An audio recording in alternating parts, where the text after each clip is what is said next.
Buenas tardes amigos, jueves 22 de junio, 6 p.m. y a esta hora vamos a comenzar nuestro acostumbrado recorrido por la jornada en los mercados financieros globales. Y vamos a comenzar con esto, una sesión en Nueva York con la bolsa en subida, los principales índices subiendo.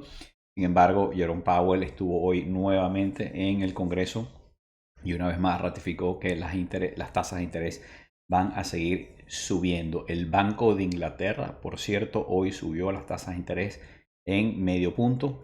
En Turquía también hubo un aumento de tasas, a pesar de que Erdogan estaba opuesto a la subida de tasas. El Banco Central aumentó las tasas.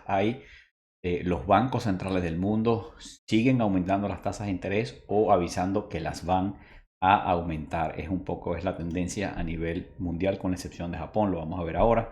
Ahí está la noticia. Las acciones cierran en subida. El S&P 500 y el Nasdaq rompen una seguidilla de 3 días en caída. Y bueno, hoy Apple, la acción más grande del mercado, una vez más alcanzó precios que marcaron altos históricos para ella y cerró en $187 por acción. Y aquí está la noticia del Banco de Inglaterra. El Banco de Inglaterra aumentó las tasas de interés en medio punto. Dice allá abajo, sin embargo, que la libra esterlina no subió, no aumentó, no se disparó a pesar del aumento. Recordemos que cuando los bancos centrales aumentan las tasas, hacen más atractiva la tenencia de su respectiva moneda. Es decir, si la Reserva Federal aumenta las tasas de interés, hace que sea más atractivo tener dólares. Porque si a mí me gustaba tener dólares al 1% o al 2%, pues al 3 y al 4 me gusta más y al 5% me gusta aún más. Entonces lo mismo pasa con las demás monedas. Hoy el Banco Central de Inglaterra, recordemos que Inglaterra es parte de la Unión Europea, pero no del euro. Tiene su propia moneda, que es la libra esterlina, y el Banco Central hoy aumentó las tasas de interés a un ritmo mayor incluso que el Banco Central Europeo. Sin embargo, la libra, en vez de subir, pues no aprovechó la oportunidad para aumentar, según nos dice aquí el Financial Times. Y lo que les comentaba hace un rato, fíjense, los rendimientos de los bonos están subiendo porque los precios de los bonos están cayendo. La subida de las tasas de interés hace que presionan a la baja a las acciones y también a los bonos. Claro, las acciones, ya sabemos que en Nueva York hay una especie de desconexión entre lo que está pasando con la inflación, las tasas de interés y las acciones. Aunque las tasas de interés han subido, las acciones siguen subiendo y hay una especie de manía, furor, casi burbuja con el tema de la inteligencia artificial, que es tan fuerte el deseo de los inversionistas de tener inversiones en las empresas que están transformando el mundo de la tecnología y la inteligencia artificial, que ni siquiera las tasas de interés al 5, 25% los han detenido. Sin embargo, pues los bonos están cayendo de precio por la subida de las tasas de interés. Y aquí dice que las subidas de tasas tienen eco alrededor del mundo porque la inflación no para y es un fenómeno global. ¿Okay? Dice, sin embargo, que el yen ha caído porque el Banco Central de Japón es el único que tiene una divergencia con el resto de los bancos centrales. Mientras desde la Reserva Federal y los grandes bancos centrales del mundo están subiendo las tasas de interés, Japón las ha mantenido a niveles muy bajos y eso, por supuesto, debilita a la moneda, al yen, frente a las demás monedas. Y finalmente el petróleo cayó, ya lo vamos a ver. El petróleo cayó por varias razones. Primero, porque cada vez que los bancos centrales dicen que van a seguir subiendo las tasas, eso aumenta las posibilidades de que haya una recesión económica en el futuro. Y eso afecta los precios del petróleo porque una recesión económica implica que habrá menor consumo de energía. Pero además también las tasas de interés altas aumentan los costos financieros para los especuladores y para los inversionistas. Recordemos que en el mercado de petróleo no solamente juegan, no solamente operan las empresas productoras de petróleo, también hay una gran cantidad de traders y de especuladores que participan en ese mercado. Y esos especuladores, esos traders que tienen o mantienen posiciones en petróleo, pues tienen un costo de financiamiento. No es igual cuando mi costo de financiamiento es 0 o 1% que ahora que es 5%, 6, 7%. Entonces, las altas tasas de interés definitivamente afectan a los precios de los commodities, de los materiales y en este caso el petróleo en varios sentidos y por varias vías. Aquí está la noticia, el petróleo cayó hoy más de 4% a medida que la subida de las tasas de interés disparan, aumentan los riesgos, los miedos de una recesión. Bueno, quiero recordarles que por favor se suscriban a mi canal en YouTube, le pueden dar a la campanita para que les alerte cada vez que haya un video nuevo y si este video es útil para ustedes, por favor recuerden darle a la señal de like. Bueno, las bolsas globales, fíjense en Asia, Japón, Hong Kong, Shanghai a la baja. Las bolsas chinas han estado bajando varios días seguidos, las vengo viendo, y hoy tuvieron una baja significativa, más de 1% en ambos casos, mientras que Seúl fue la única que estuvo al alza de las bolsas asiáticas que por aquí monitoreamos. Europa casi toda a la baja, Londres, Frankfurt, París, solo Zurich en subida, Madrid también a la baja, toda la baja menos Zurich. Y en nuestro continente todas las principales bolsas que estamos siguiendo aquí también en la baja. Sao Paulo bajó, Ciudad de México bajó y Buenos Aires, ayer les hablé de Buenos Aires, venían varios días con subidas récords, subidas realmente muy fuertes, hoy ajustó, era necesario un descanso, un retroceso, cayó 3.42%, pero lo que llaman el trade electoral puede estar todavía vigente en las acciones y los bonos argentinos, sobre eso hablamos ayer. Okay, y en Nueva York, bueno, como ya sabemos, el S&P 500 arriba, el Nasdaq arriba. Hoy fueron una vez más las tecnológicas, las grandes tecnológicas. Se repite la película que hemos visto tantas veces durante las últimas semanas en todo lo que va este año. Las grandes tecnológicas empujando el índice hacia arriba. El Russell 2000 cayó un 0.8% y en parte cayeron las empresas de menor capitalización, pero además volvieron a caer con fuerza los bancos regionales. No me atrevo a decir que haya preocupación otra vez con el sistema bancario, pero cayeron los bancos regionales y eso, por supuesto, esos bancos son empresas de pequeña capitalización que están especialmente en la esquinita del value y esa área sufrió mucho, ya lo vamos a ver en el barómetro. Los bonos del tesoro cayeron de precio, aumentaron su rendimiento, recordemos, las tasas de interés subiendo, la amenaza de subir las tasas es kriptonita para los bonos. Entonces los bonos caen de precio, suben los rendimientos. Las tasas de interés que se desprenden, que se derivan del rendimiento de los bonos del tesoro están en subida. El petróleo sigue goteando un poquito hacia abajo todos los días. En 1923 el petróleo cayó, como ya habíamos visto, 4%. El petróleo de Texas volvió a perforar hacia abajo la barrera de 70. Y el Bitcoin, que como les dije, ahora lo estamos monitoreando porque se está hablando mucho del Bitcoin últimamente, pues en 30.000 viene subiendo muy fuerte. Hoy estuvo con subidas más ligeras, pero sigue al alza. Y aquí está, fíjense, la volatilidad. A ver, en la lámina anterior, pareciera que me la salté. Sí, fíjense, en la lámina anterior me salté la volatilidad. La volatilidad hoy perforó los 13 puntos hacia abajo. Es un mercado donde la volatilidad está perdida en acción, está como muerta. Esto nos tiene intrigados.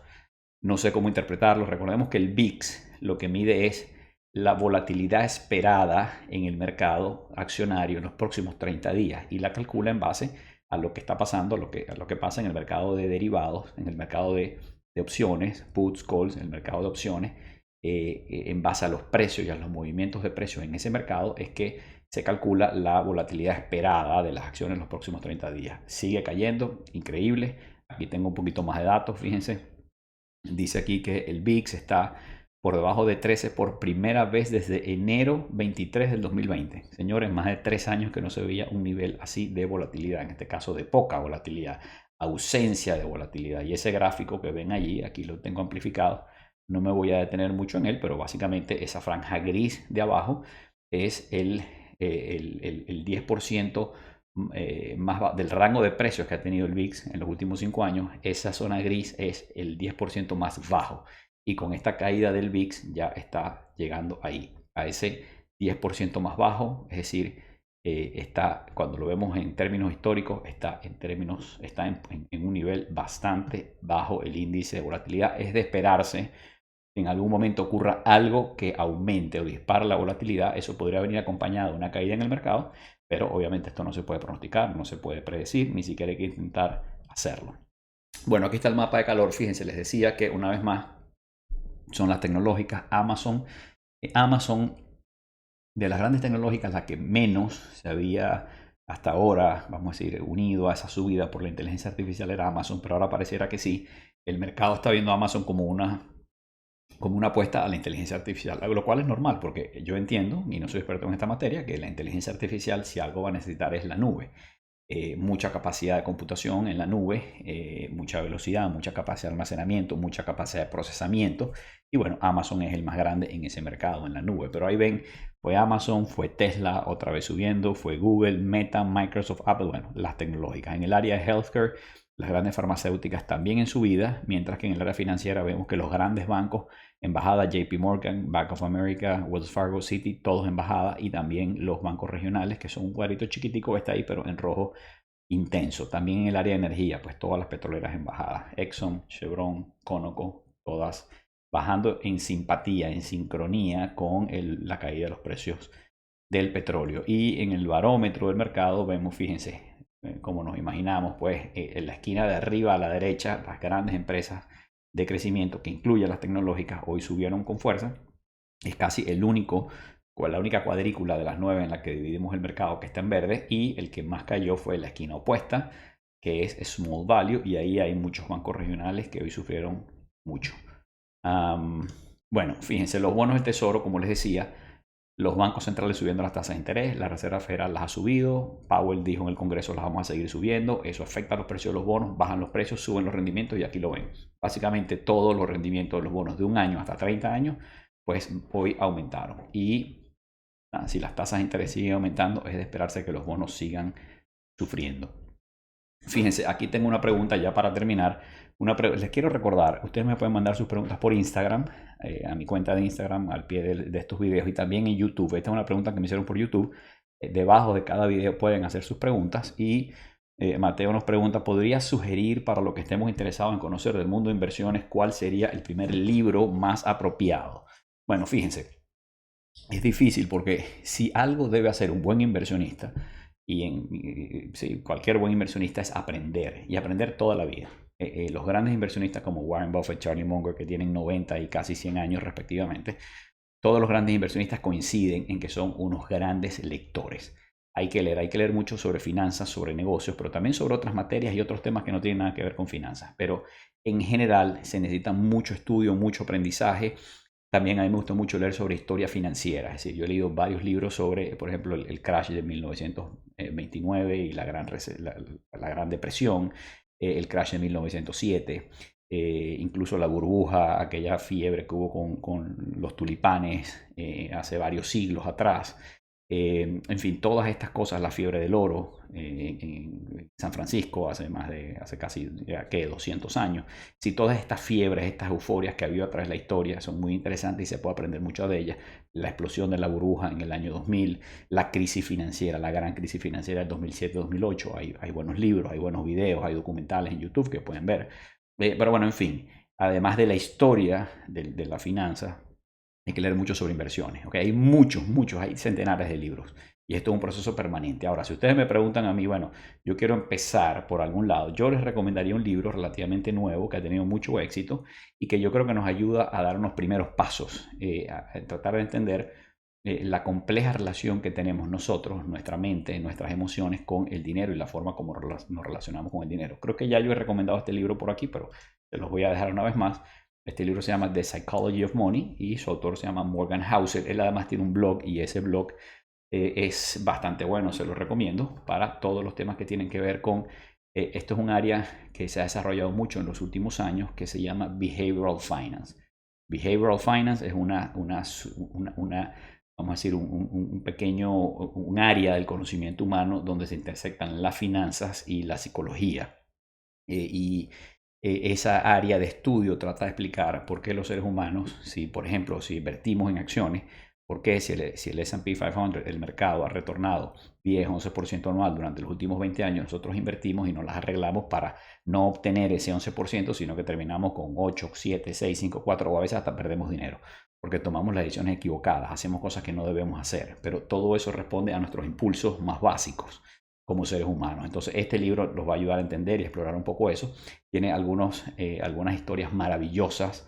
Hay un capítulo que se llama Cuando enough is enough, así cuando suficiente es suficiente, y cómo hay personas que han llegado a tener mucho éxito profesional, mucho dinero, y sin embargo han querido más, y por querer más han arriesgado cosas que no deben arriesgar y todo ha salido mal y después han perdido todo o han perdido mucho. Este libro se lo recomiendo ampliamente. Quien lo quiera en español, hay una versión en español. Ahí se los dejo también.